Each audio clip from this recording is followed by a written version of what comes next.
అన్న అశోక్ నగర్ లో రేవంత్ రెడ్డి గారు రాహుల్ గాంధీ గారు 2 లక్షల ఉద్యోగాలు ఇస్తామని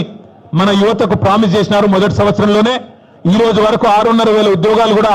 రాష్ట్ర ప్రభుత్వం భర్తీ చేయలేదు ఆ విషయం గుర్తు చేయండి అని చెప్తా ఉన్నాడు రాష్ట్రంలోని యువతకు ఇవాళ అర్థమైపోయింది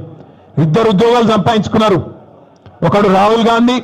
అక్కడ ప్రతిపక్ష నాయకుడు అయ్యిండు రెండోది రేవంత్ రెడ్డి గారు ముఖ్యమంత్రి అయ్యిండు మీకు 2 లక్షల ఉద్యోగాలు అని చెప్పి మీ చెవులో పువ్వులు పెట్టి మరి ఇవాళ 2 మాత్రం ఉద్యోగాలు సంపాదించుకున్నారు తెలంగాణ యువత ఉద్యోగాల కోసం చెలో సెక్రటేరియట్ అంటే వాళ్ళని మాత్రం తీసుకుపోయి జైళ్లలో పెడతా ఉన్నారు అందుకే తెలంగాణ యువత తెలంగాణ విద్యార్థి లోకంతో కూడా మా విజ్ఞప్తి మా ప్రార్థన గత 10 ఏళ్ళు ఎట్లుండే మరి ఇప్పుడు ఈ ప్రభుత్వం ఎట్లున్నది మీరే బేరీ చేయండి ఫీజు రీయింబర్స్మెంట్ వస్తలేదు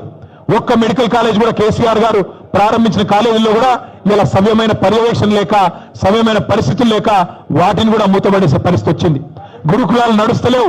గురుకులాల్లో ఒకనాడు అద్భుతమైన ఫలితాలు వచ్చేదన్నాడు ఆర్ఎస్ ప్రవీణ్ కుమార్ గారు సెక్రటరీగా ఉండి కేసీఆర్ గారి నాయకత్వంలో అద్భుతంగా మనం ముందుకు తీసుకుపోయినాం మా సబితక్క విద్యాశాఖ మంత్రిగా ఉన్నాడు బలహీన వర్గాల శాఖ మంత్రిగా కమలాకర్ అన్న ఇంకా ఇతర పెద్దలు ఉన్నప్పుడు బ్రహ్మాండంగా నడుపుకున్నాం కానీ ఈ రోజు